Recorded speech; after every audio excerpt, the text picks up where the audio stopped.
আমরা তোমাদের চোখে আঙ্গুল দিয়ে দেখিয়েছি আমরাই বাংলাদেশে গণতন্ত্র চাই। তোমরা চাও ভোট ডাকাতি করতে, এসেছে দ্বিগুণ হয়ে। আমাদের ভাইয়ের হত্যার বিচার বুঝে নিতে হবে। আল্লাহ ছাড়া আমরা কারো কাছে ভয় পাই না। যে আল্লাহ তাআলা জনগণের সামনে যারা ভোট ডাকাত তাদেরকে উন্মোচন করতে আমরা সক্ষম হয়েছি বাংলাদেশে। ওরা শুধু ভোট চুরি করে নাই, ডাকাতি করেছে। আমাদের সুস্পষ্ট অনেকগুলো দাবি রয়েছে। আজকে নির্বাচনের পরে 11 দলীয় যে ঐক্য রয়েছে, আমরা জনগণের সামনে উপস্থিত হয়েছি। আমরা প্রথমত বলতে চাই, পার্লামেন্টে যে ভোট ডাকাতরা গিয়েছে, জনগণের সামনে আমরা বিরোধী দল হিসাবে হাজির হয়েছি। আমরা রাজপথে থাকব। কড়ায় গন্ডায় ইঞ্চি ইঞ্চি করে জনগণের উপরে যারা ভোটের ইঞ্জিনিয়ারিং করেছে, ভোট ডাকাতি করেছে, নতুনভাবে জুলুম চাপিয়ে দেবার চেষ্টা করছে, আমরা তাদের কাছ থেকে বুঝে নেব ইনশাআল্লাহ। আমি সংক্ষিপ্ত কথা বলবো।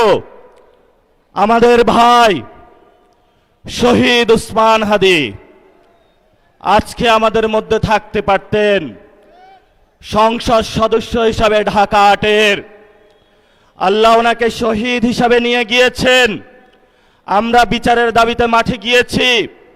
আজকেই যেহেতু বিরোধী দলীয় যাত্রা হচ্ছে এই বায়তুল মোকাররম থেকে, আমি সরকারের কাছে আহ্বান জানাবো, দেশের কাছে আহ্বান জানাবো, প্রশাসনের কাছে আহ্বান জানাবো, আপনারা দ্রুত গতিতে শহীদ উসমান হাদি ভাইয়ের হত্যাকাণ্ডের বিচার যাতে হয় সেই উদ্যোগ নিন।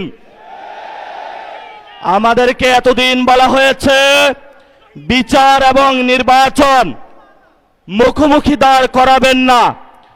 আমরা মরিয়া প্রমাণ করিলাম যে আমরা নির্বাচন বিরোধী নই। চুল পড়া অনেক কমে গেছে। থ্যাংক ইউ মা। চুলের ভিটামিন জুই মাল্টিভিটামিন কোকোনাট অয়েল। এখন সময় এসেছে শহীদ উসমান হাদি ভাইয়ের হত্যাকাণ্ডের বিচার করতে হবে। তৎকালীন সময়ে সংস্কারের নিয়ে বলা হয়েছিল, সংস্কার এবং নির্বাচন বিরোধী করার চেষ্টা চালানো হয়েছিল, ট্যাগ দেওয়া হয়েছিল, ওরা নির্বাচন চায় না। আমরা তোমাদের চোখে আঙ্গুল দিয়ে দেখিয়েছি আমরাই বাংলাদেশে গণতন্ত্র চাই। তোমরা চাও ভোট ডাকাতি করতে। এখন সময় এসেছে, কোনো 9-6 চলবে না। সংস্কারে জনগণে যে হ্যাঁ ভোটে ম্যান্ডেট দিয়েছে, দ্রুত বাস্তবায়ন করতে হবে। সাথে সাথে বাংলাদেশে সন্ত্রাস, চাঁদাবাজি, দখলদারিত্ব বন্ধ করার উদ্যোগ নিতে হবে। এবং নির্বাচনের আগে আমরা এই বায়তুল মোকাররমে দাঁড়িয়ে একটি প্রটেস্ট করেছিলাম। ভোট ডাকাতির জন্য আমাদের জামাত ইসলামের এক ভাইকে খুন করা হয়েছিল। আমরা বলেছিলাম আমরা আবার আসবো, দ্বিগুণ হয়ে আসবো। এসেছে দ্বিগুণ হয়ে। আমাদের ভাইয়ের হত্যার বিচার বুঝে নিতে হবে।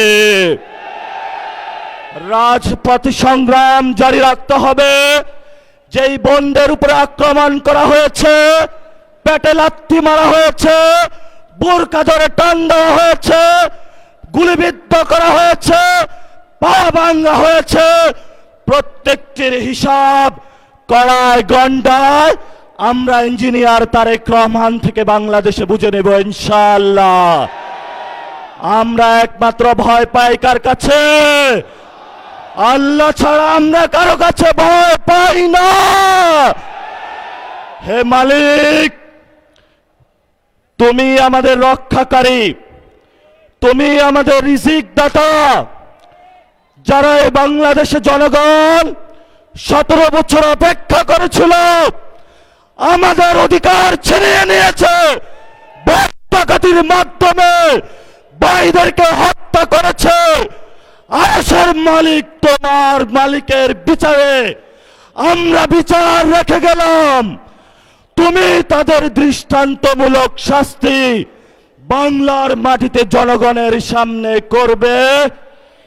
আমরা আজকে তোমার মসজিদের সামনে বিচার রেখে গেলাম।